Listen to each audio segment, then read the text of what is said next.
What if Peter joined Green Goblin? In the final battle of the first film, Peter hurls the Goblin's glider back directly into Norman's chest. But what if he didn't? What if, in that brief moment, Peter angled the glider away, just enough to spare Norman's life? Norman rises, wounded but alive, not grateful, calculating. He doesn't attack. He offers a second chance. The man who knew Peter's secret identity, the man who saw his rage, now sees potential. And Peter, exhausted, heartbroken, hunted, doesn't walk away. This time, he listens, not to vengeance, not to duty, but to survival. A quiet pact is born in the ruins of the Osborn estate, one that will shape the future of New York in ways no one could predict. Peter doesn't disappear. He returns to the city, suit torn, mind quiet, but something has changed. He stops a robbery, but leaves the thief broken, not bound. He saves a woman from a car crash, then warns her never to return to that street again. The people notice. This Spider-Man doesn't wave from rooftops anymore. He watches, judges, acts only when necessary. Behind the curtain, Norman pulls the strings. Oscorp provides upgrades, web shooters with toxin darts, thermal optics in the mask, a reinforced suit lined with Oscorp armor plates, not red and blue, but gunmetal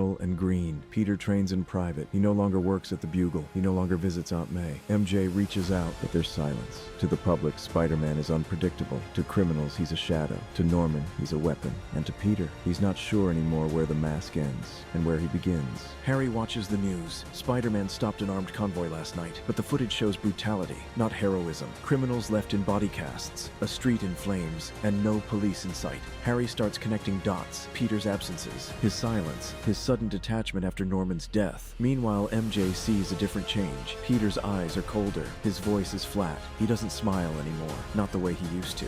One night, she confronts him near his apartment. She doesn't get a word out. Peter vanishes, because Spider-Man doesn't have time for closure. He's chasing a target, one that once threatened MJ, but this time, there's no warning, no mercy. He crashes through a window, takes the man down hard, too hard. When it's over, the silence is louder than the violence. He stares at his hands, shaking. They're not bloody, but they could have been. Back at Oscorp, Norman praises him. "You're becoming who you were meant to be," he says. But Peter doesn't respond.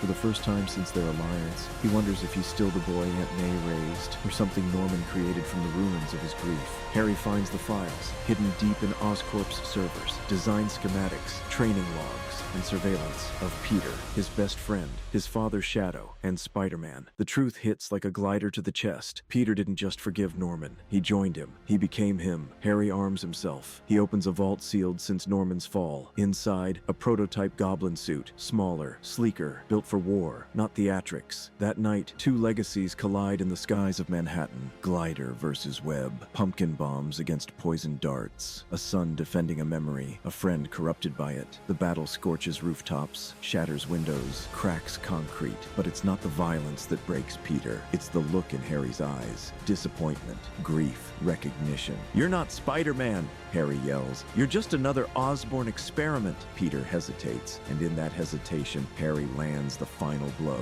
Not to the body, but to the soul.